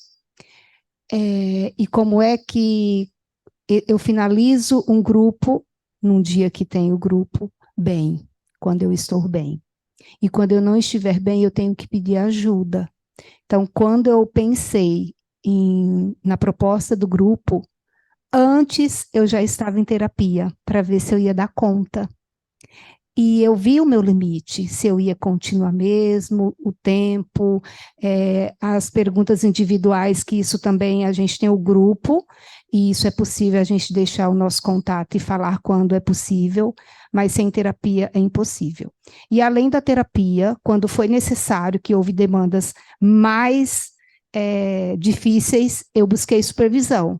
Então, para a gente que é psicólogo, a gente tem um investimento, tem que pagar terapia, e pagar supervisão, e está tudo bem, porque a gente quer cuidar do outro. Então, para que ser cuidado, eu tenho que cuidar de mim. E outra forma também de conduzir o grupos é cuidando da minha saúde física. Então, eu não posso cuidar só da minha saúde mental. Cadê o corpo da Iva? Cadê os quilinhos aí que a gente ganha ou perde? Então, também tem que cuidar.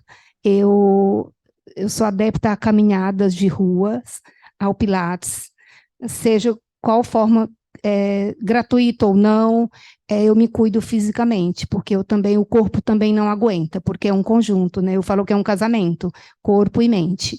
Então, é outra forma também para você conseguir dar conta de cuidar de pessoas enlutadas em grupo, porque é muito pesado e é de muita responsabilidade, e você não adianta, você se envolve. Essa falinha, ai, deixa quieto, deixa para lá depois, não.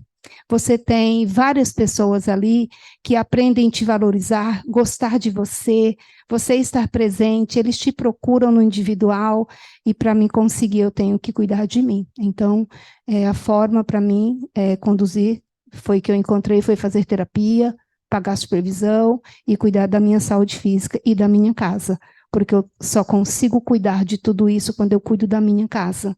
E falar de cuidar de casa são vários aspectos. Filho, o cachorrinho, se você tiver, o passarinho. Então, para me cuidar de outras casas, que eu falo que o grupo é uma casa, a gente também tem que cuidar da nossa casa família e da nossa casa interior.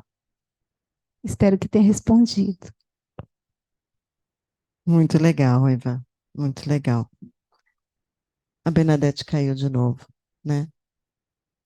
Muito bem. Tem mais uma pergunta.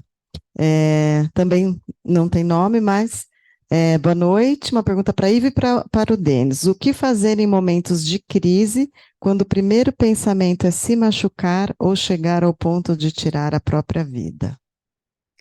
Bom, eu vou falar um pouquinho e o Denis complementa. O que fazer em momento de crise, quando o primeiro pensamento, primeiro, quando você pensa, já tem algo ali que você tem ali intenção, é intencional o sofrimento. Não é algo que, eu só pensei, não. Já existe algo ali que já está em sofrimento. Se machucar é muito grave. É o grito de socorro urgente. Corre, pensa rápido, sabe aquele... Pensa rápido, que você joga a bolinha para o outro pegar, é mais ou menos isso, para procurar ajuda de profissionais. Eu indico sempre um pronto-socorro, um psiquiatra. Corre, não é mais só uma conversinha, é rápido, porque esse ato aí do machucar já é muito grave. E aí, se você não faz isso, a pessoa realmente vai tirar a própria vida, porque todas as luzes apagaram. Ela não tem mais luz, ela tem um caminho cinza e muito escuro. E aí, depois que a gente escuta muitas falas, eu já tive pacientes que tentaram, ficaram em UTI, assim, super graves, e eu fui chamada para fazer esse acolhimento nesse hospital, E quando a pessoa foi voltando, Iva, será que eu vou conseguir não fazer de novo? E aí eu falo, você vai conseguir sair disso com minha ajuda, com a ajuda da tua família, se tiver essa rede de apoio, porque se não tiver, a gente procura outra rede, mas sempre pensando que essa pessoa tem que ter uma rede de apoio, seja a melhor amiga, seja o avô, não precisa, às vezes, ser aquela família que a gente fica, porque às vezes aquela família tem uma idealização e não é família. Então, muitas vezes, o teu vizinho é tua família. Então, a gente também tem que ter muito cuidado quando a gente fala, nossa, a família não viu? Talvez ela tenha uma família, mas ela não faz parte daquela família. Talvez ela é casada, mas o casamento acabou faz tempo. Só o marido ou só ela estava casado e ali não tinha mais um casamento. Então, a gente tem que ter muito cuidado quando quando chega a esse ponto. E eu vou passar para o Denis para ele complementar. Eu acho interessante quando a gente trabalha com prevenção e pós-venção do suicídio, que as simbologias que a gente, não que a gente cria, né, como um todo, né, como simbologia e teoria que a gente cria, ela segue um caminho contrário. Tem gente que faz uma teoria e vai aplicar, ver se funciona, né? A gente tem simbologias e teorias que vieram da prática, né? Então, a gente fala do ponto e vírgula, né? E a pergunta é o que fazer quando pensa nisso, né? O ponto e vírgula representa a pausa. Representa pare, aproveite que você teve tempo de perguntar isso, você tem tempo para parar também e pensar se é aquilo que você quer mesmo.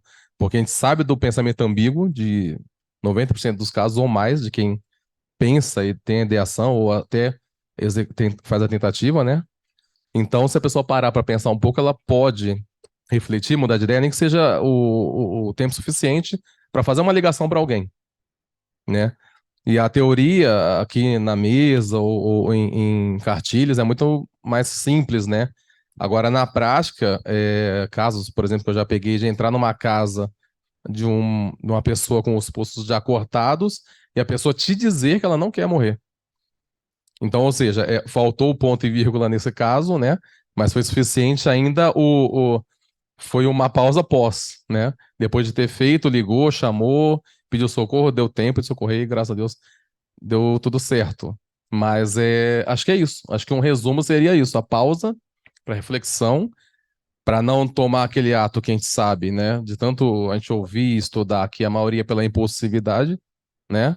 E dá para se evitar, para pensar em alguém que você gosta, de conversar que você quer ligar, ou para um profissional, ou para centro, para o CVV tá tão disponível, né? Facilitou muito o número direto.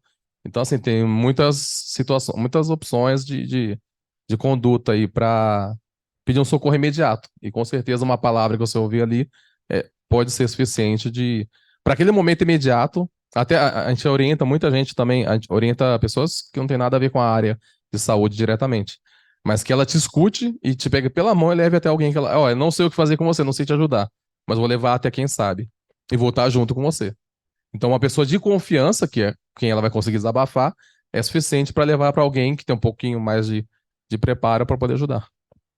Exatamente o que você falou. Eu acho que, inclusive, é o mote da campanha desse ano, né? Peça ajuda, né? Não tenha vergonha. Fale, né? Fale, peça ajuda, né? Independente para quem, com quem, se você sabe que às vezes uma palavra faz diferença, né? Uma atitude de alguém que te pegue, que te leve, que converse, que sente qualquer coisa, já pode mudar um final que pode ser trágico. Em outras palavras, responder o que não fazer é ficar em silêncio, sofrendo sozinho. Exatamente. Bom, gente, para finalizar, eu vou ler o comentário da doutora Carmen, parabenizando o evento, e que é muito bom frisar que a oportunidade de cuidar da vida, de ação e prevenção, é uma responsabilidade de todos nós. O voluntariado do CVV é prova de que a força da união é muito importante e muito potente, né?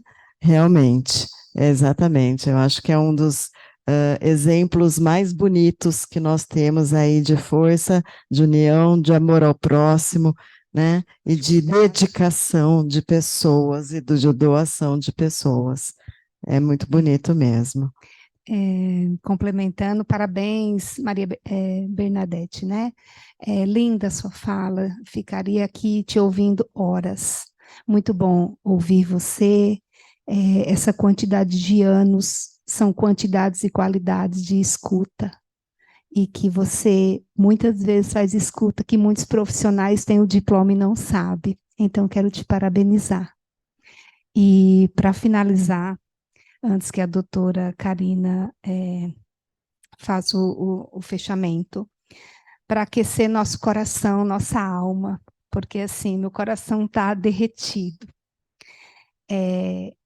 Eu vou falar um pouquinho de uma música que todo mundo, acredito que conhece, e ela toca nossos corações. Todo mundo ama um dia, todo mundo chora. Um dia a gente chega e no outro a gente vai embora. Cada um de nós compõe a sua história. Cada ser em si carrega o dom de ser feliz e ser feliz, independente da forma. Ser feliz não é o dia inteiro, todos os dias e a vida inteira. Freud sempre falou, são os momentos felizes. A felicidade, ela não dura sempre, ela não é intensa. Então, que a gente possa ir para casa com os nossos corações aquecidos. Obrigada, doutora Karina, por mais encontros como esse, pela sua dedicação. Eu sei que fazer uma semana de Setembro Amarelo é intenso, desgastante emocionalmente, fisicamente, mas é tão valioso. E a gente valida nessa noite a proposta e o convite, que nós estamos muito gratos. Queria agradecer também o convite, é um prazer participar e que a gente possa alcançar mais pessoas, né? Eu sempre falo a gente possa olhando ali para o CVV, né? Representado hoje pela Bernadette, mas que é um braço gigantesco aí Brasil afora, e a gente aprende muito, né? A gente tem muita troca de experiência e de aprendizado. Então, olhando para lá, olhando para a Iva, minha grande colega e amiga, para a senhora também, doutora, que a gente possa alcançar mais pessoas e ajudar cada vez mais. E eu tenho que agradecer a vocês todos. Foi uma noite linda, emocionante, né, em que nós pudemos trocar, né, essas experiências de vocês tão importantes. Bernadette, muito obrigada pela tua disponibilidade, da participação, né? Nós nos conhecemos recentemente, eu fui atrás, mandei e-mail, né? Ela se prontificou. E foi muito bom, foi maravilhosa a sua fala, muito obrigada novamente. Um dia espero conhecê-la pessoalmente, né? Aí em Jundiaí, se Deus quiser, e quem sabe você possa participar de um próximo evento nosso aqui também pessoalmente. Vai ser um prazer para nós. Muito obrigada. Eu que E quero agradecer, assim, eu também aprendi muito aqui com o Denis e a Ive, também me arrepiei aqui com as falas, eu acho que é uma rede de apoio, né, eu acho que a gente se unir, vocês falaram aí de unir forças, né, eu acho que a gente, enquanto ser humano, a gente é uma gotinha d'água, mas a gente pode fazer uma diferença, e um dos fundadores, eu queria terminar só com essa frase, um dos fundadores do CVV, o Jacques Conchon, que já faleceu, ele falava que o CVV trabalha para que um dia ele não precise existir, que essa doação de amor e amizade possa ser tão natural quanto respirar. Quem sabe as nossas relações possam ser melhores se a gente tiver, né, essa treino da escuta e poder ter isso mais aguçado, né, porque é uma habilidade que todos nós podemos desenvolver, né. Então, gratidão imensa pelo convite, eu amei estar aqui e estou à disposição e vamos embora, qualquer hora a gente se conhecer sim.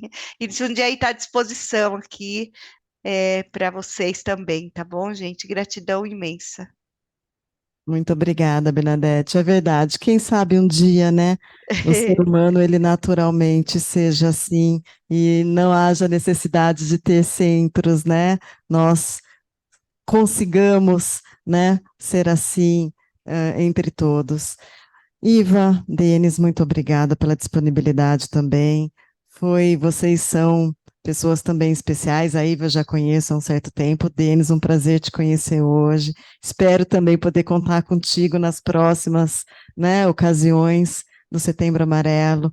É sempre um prazer poder trocar aí essas informações com vocês. E então eu quero agradecer as pessoas que ficaram, assistiram online, assistiram presencialmente. Muito obrigada pela atenção, pelas perguntas, pela participação. E encerrando então o dia de hoje. Boa noite a todos.